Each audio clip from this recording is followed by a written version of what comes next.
सभी हॉरर कहानियाँ किसी न किसी जगह पर शुरू होती है। कभी किसी 100 साल पुराने पेड़ के पास तो कभी किसी जंगल के अंदर। पर सबसे ज्यादा रोंगटे वो खड़ी करती है जो किसी घर के अंदर हो। घर एक ऐसी जगह होती है जिसमें लोग अपने आप को सेफ मानते हैं, पर कभी कभी घर ही एक हॉरर स्टोरी में बदल जाती है। हॉन्टेड हाउस एक ऐसी घर होती है जहाँ पर उन लोगों की आत्माएं निवास करती है जो कि उस घर में पहले कभी रहता होगा या फिर उस घर से उसका कोई संबंध होगा। अकाल मृत्यु जब होती है तब किसी किसी आत्माओं की अंतिम इच्छा बाकी रहती है और इसलिए हमें घरों में अजीब चीजें देखने को मिलती है। इस दुनिया में 20 लाख से भी ज्यादा पॉपुलर हॉन्टेड घरें मौजूद हैं, पर आज जिनके बारे में आप सुनोगे वो आपके रोंगटे खड़े कर देगी। बस एक बार पूरी वीडियो देख लेना। आप डायन, चुड़ैल, भूत, प्रेत इन सब चीजों में मानते हो कि नहीं वो तो मैं नहीं जानता, पर इन केसेस को एक बार सुन लो और फिर अपने लिए डिसाइड कर लो। नंबर 5, रोज हॉल, मोंटेगो बे, जमाइका। ये घर साल 1770 में बना था और इसमें जॉन पाल्मर और उनकी वाइफ एनी पाल्मर रहती थी। पर ये जो एनी पाल्मर थी यही इस कहानी की सबसे खतरनाक लेडी है। जॉन ने एनी से शादी तो किया था, पर एनी का इतिहास जाने बिना। एनी का जन्म हैटी नाम के एक जगह पर हुआ था और जब ये सिर्फ 10 साल की थी तब इनके माता पिता दोनों टाइफॉइड बीमारी के चलते मारे गए थे। फिर उस लड़की को एक नैनी यानी एक दाई ने पाला पोसा और दाई ने उस लड़की को काला जादू और टोटके भी सिखाने लगी। कहानी में वापस आए तो जब एनी की शादी जॉन से हुई तब कुछ ही दिन बाद एनी ने जॉन को मार डाला और वो घर अपने नाम कर ली। उसके बाद वो 3 बार शादी की और तीनों पतियों को उसने मार डाला और पतियों के साथ साथ जितने नौकर उसके घर में काम करते थे सबकी वो बलि चढ़ा देती थी। पर एक बार एक नौकर के बेटे जिसके फादर एनी के घर काम करते थे और जिसे एनी ने मार डाला था, उस नौकर के बेटे ने बदला लेने के लिए एनी को मार डाला। ये माना जाता है कि एनी आज भी उस घर में भटकती है। वो व्हाइट विच यानी डायन के नाम से भी जानी जाती है और ये भी कहा जाता है कि जितने पतियों और नौकरों को बेरहमी से एनी ने काले जादू से मारा था वो सब आज भी इस घर को हॉन्ट करते हैं। 1965 में इस घर को एक म्यूजियम में बदल दिया गया और आज भी जो स्टाफ इस म्यूजियम में काम करते हैं सब रात के समय पैरानॉर्मल चीजों को रिपोर्ट करते हैं, जैसे गेट अपने आप बंद हो जाना और इंसानों की ऐसी चीखें सुनाई देती है मानो किसी को मारा जा रहा हो और ये आवाजें रात के समय पूरे बिल्डिंग में गूंजती है। Number 4, the valley house, California. 1856 में एक बिजनेसमैन जिनका नाम था थॉमस वैली और उनकी वाइफ एना वैली, उन्होंने अपने लिए एक खूबसूरत सा घर बनाया। पर उन लोगों को ये नहीं पता था कि जिस जगह पर वो अपना घर बना रहे हैं वो एक ग्रेव यार्ड था यानी एक कब्रिस्तान था। घर बनने के बाद ये लोग उसी घर में नॉर्मली रहना शुरू कर दिए, पर फिर पैरानॉर्मल घटनाएं शुरू हो गई। थॉमस की जो सबसे छोटी बेटी थी वो हमेशा ये कहती थी कि उसे किसी की चलने की आवाजें सुनाई देती थी। कुछ दिन बाद थॉमस का एक नया बेटा जन्म लिया, पर वो जब सिर्फ 18 महीने का था तब बदकिस्मती से उसकी मौत हो गई और 1885 में वायोलेट वैली जो उनकी बेटी थी उसने भी अपने आप को गोली मारकर आत्महत्या कर लिया। मतलब इस कब्रिस्तान पर बने इस घर पे इस फैमिली के साथ हमेशा बुरा ही हुआ और धीरे धीरे करके पूरी वैले फैमिली खत्म हो गई। धीरे धीरे सबकी मौत हो गई और आखिर में थॉमस वैले और उनकी वाइफ एना वैले की भी मौत हो गई और उसके बाद जो फैमिलीज इस घर में आती सबके साथ कुछ न कुछ बुरा हो जाता। अजीब पैरानॉर्मल रिपोर्ट्स के चलते जैसे जैसे समय बीतता गया वो घर एक हॉन्टेड घर के नाम से जाना जाने लगा। उसके बाद कोई उस घर में रहने की हिम्मत नहीं किया और आखिर में उसे एक म्यूजियम में कन्वर्ट कर दिया गया। पर आज के समय में भी कई लोगों का ये कहना है कि उस घर के मालिक थॉमस वैले को आज भी कई लोग देखते हैं। एक बहुत बड़े टीवी पर्सनालिटी और एक्टर जिनका नाम है रेगिस फिल्बिन, उन्होंने भी इस घर को विजिट किया था एडवेंचर के लिए क्योंकि ये आत्माओं को नहीं मानते थे। पर जब वो वापस आए तब वो शौक में थे। उन्होंने ये कहा कि उन्होंने थॉमस वैली की वाइफ एना वैली को देखा, जिनकी कहानियां वो सुनते आ रहे थे उसे उन्होंने अपनी आंखों से देखा। उन्होंने कहा कि रात को अचानक से वो उनके सामने आ गई और थोड़ी देर बाद गायब भी हो गई। उन्होंने सीरियसली पब्लिक में ये कह डाला कि आज के बाद मैं उस घर के तरफ कभी देखूंगा भी नहीं। रेगिस ने ये कहा था कि ज्यादातर लोग इन चीजों में यकीन नहीं करते हैं क्योंकि उन्होंने कभी ऐसी चीजों को देखा ही नहीं, पर मैं दावे के साथ कह सकता हूँ कि उस घर में कुछ अजीब जरूर था। एक कॉमेडियन जिनका नाम है टॉम ग्रीन, वो भी इस घर में एक बार रात गुजारने के लिए गए थे, ये देखने के लिए कि क्या होता है इस घर में। ये उस समय यूएस की सबसे हॉन्टेड हाउसेस में से एक था, इसलिए एडवेंचर और थ्रिल के लिए ये फेमस लोग उसमें जाते थे। टॉम ग्रीन ने ये कहा कि किसी बच्चे की चिल्लाने की आवाज उन्हें इस घर में सुनाई दे रही थी और बहुत डरावनी और अजीब आवाजें उस घर में गूंजती थी। उस समय जब वेले फैमिली जिंदा थी तब उनके पास एक डॉग था जिसका नाम था डॉली। तो आज के समय में जितने लोगों ने इस घर में विजिट किया है उनमें से कुछ लोगों ने एक डॉग को भी घूमते हुए देखा है जो रैंडमली अपीयर होता था और गायब भी हो जाता था।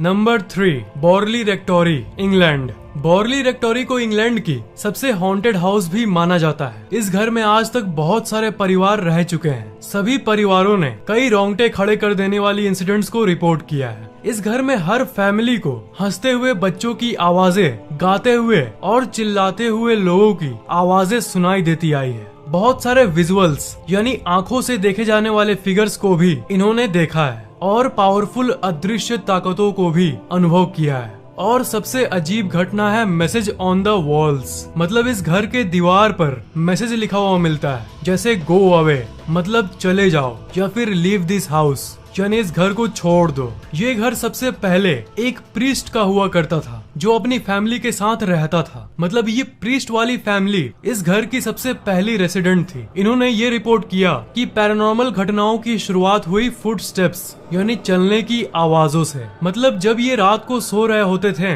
तभी दूसरे रूम से ऐसी आवाजें आती थी जैसे मानो कोई चल रहा हो या दौड़ रहा हो, और इन्हें घर में बहुत सारे नन दिखाई देती थी जो कि दिखती थी और गायब हो जाती थी। इन्हीं घटनाओं के चलते उस फैमिली ने इस घर को छोड़ दिया, पर बाद में नए नए फैमिलीज आकर इस घर में रहने लगे जो कि आत्माओं पर यकीन नहीं करती थी, पर बाद में उन्हें भी ये घर छोड़ना पड़ा। और इन्हीं रिपोर्ट्स के चलते 1937 आते आते ये घर वैकेंट यानी खाली हो गया और एक हॉन्टेड जगह के नाम से प्रसिद्ध हो गया। उस समय एक बहुत फेमस पैरानॉर्मल रिसर्चर थे जिनका नाम था हैरी प्रिंस। वो बहुत दिनों से इस घर के रिसर्च में लगे हुए थे। तभी जब ये घर खाली हुआ तब इन्होंने इस घर में पूरे 1 साल रहने का तय किया। इन्होंने ये तय किया कि 1 साल तक ये इस घर में रहकर इसकी सच्चाई पता करेंगे और अपने अनुभव दुनिया के साथ शेयर करेंगे। इनके साथ भी बहुत डरावनी घटनाएं हुई। एक बार एक आत्मा इनके सपने में आकर इनको ये बताई कि ये घर राख में बदल जाएगा और एक नन जिसकी मौत हुई थी इस घर में, उसके शरीर की एक पार्ट जमीन के अंदर से बाहर निकलेगी। ये सपना बहुत अजीब था और ज्यादा मतलब नहीं बना रहा था, पर ये डरावना था और सच था कि नहीं ये तो हैरी को भी नहीं पता था। पूरे 1 साल में सबसे ज्यादा अमेजमेंट और परेशानी इन्हें उस सपने से ही हुई। पर 1939 तक इस घर को कुछ नहीं हुआ और न ही किसी तरह का बॉडी पार्ट पाया गया, क्योंकि 2 साल बीत गए थे और घर को कुछ नहीं हुआ था। इसलिए उस सपने को एक बिना मतलब वाला सपना मानकर वो इस घर पर से ध्यान हटाकर दूसरे हॉन्टेड घरों के इंस्पेक्शन में चले गए। वक्त बीतता गया और 1939 में एक नया आदमी इस घर में रहने लगा। एक दिन अचानक इस घर के एक रूम में आग लग गई और आपको यकीन नहीं होगा कि राख के अंदर से हड्डियां पाई गई। वो हड्डियां उस नन की थी कि नहीं या किसी और की, ये कोई नहीं जान सका। उसके बाद उस घर के रूम को रिकंस्ट्रक्ट कर दिया गया, मतलब जो छोटा रूम जल गया था उस जगह नया रूम बनवा दिया गया और उन हड्डियों को अच्छी तरह से बरी कर दिया गया, मतलब दूर के एक बड़े कब्रिस्तान में प्रॉपर बरियल कर दिया गया ताकि उस नन की आत्मा को शांति मिले। उसके बाद आप मानो या ना मानो इस घर में भूतिया घटनाएं रुक गई और सब कुछ नॉर्मल हो गया। पर कुछ सालों बाद फिर जो फैमिलीज आई उसे एक नन तो परेशान नहीं कर रही थी, पर और कई तरह के स्पिरिट्स की घटनाएं उन नए परिवारों ने रिपोर्ट किया। इसलिए इन्वेस्टिगेटर्स का तो यही मानना है कि यहाँ एक नहीं बहुत सारे आत्माएं रहती है और ये घर आज भी हॉन्टेड है।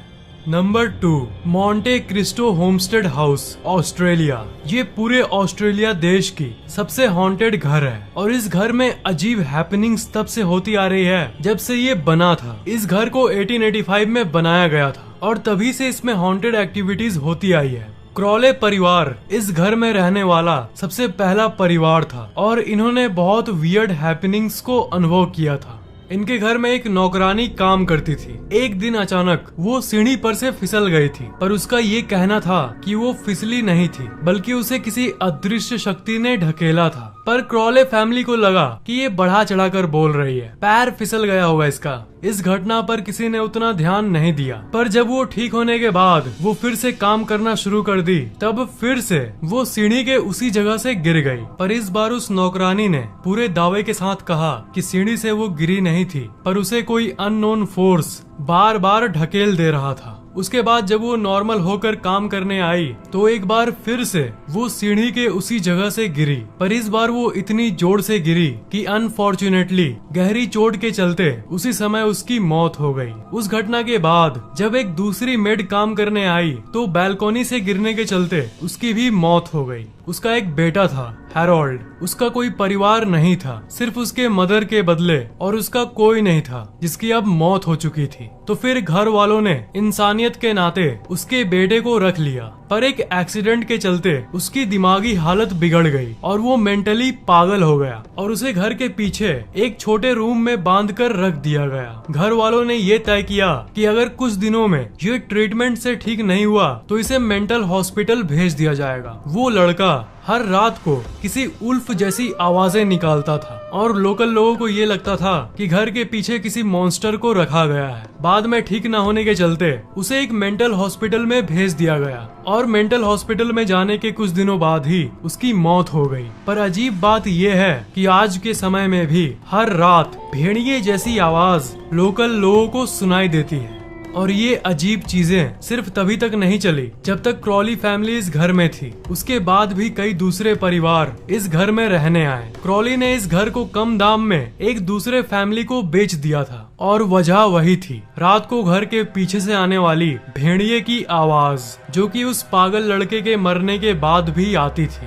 1948 में जब एक नया परिवार इस घर में आया, आने के कुछ दिनों बाद ही उस परिवार के साथ अजीब घटनाएं होनी शुरू हो गई। आवाजें सुनाई देना तो कॉमन बात हो गई थी, पर हद तब हो गई जब एक दिन उस परिवार का एक सदस्य मरा हुआ मिला और उसे किसने मारा आज तक कोई नहीं जान सका। उसके बाद जो फैमिलीज आई उन्होंने भी कई तरह के परछाइयों को देखा। सभी ने घरों के अंदर लाइट्स और अदृश्य ताकतों को महसूस किया। बाद में जितने फैमिलीज आई वो इस घर की इतिहास सुनते ही इस घर को छोड़ देती थी। जो भी इस घर में जाता वो कुछ ही दिनों में इस घर को छोड़कर चला जाता। और आज की बात करें तो आज इसमें कोई रहता तो नहीं, पर ये घर आज भी ठीक उसी जगह पर खड़ा है।